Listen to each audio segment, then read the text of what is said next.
Tá pequenininho, baixinho, ó. Tô olhando pra baixo aqui, ó. Que deu mais? Ai, velho, vamos! Mãe! Pra me dar uma olhada nesse copo. Ô, mano, devia estar as porras. Olha aí, ó, viu? Olha só.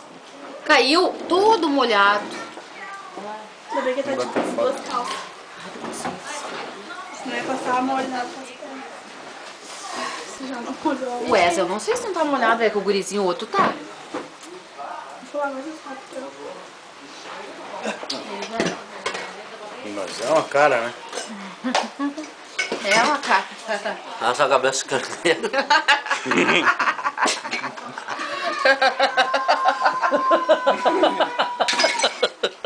Tá louco, larguei. Tio Pedro, quem disse comigo? Foto. Ali. Você? Mas nem tem foto aqui, ó. Não, não guarda. O cara não entende, é bucho. Cabeça carneira. Ah, vou botar tudo dentro das caixas. Ah, vocês querem competir então, cara? Não, só tem uma do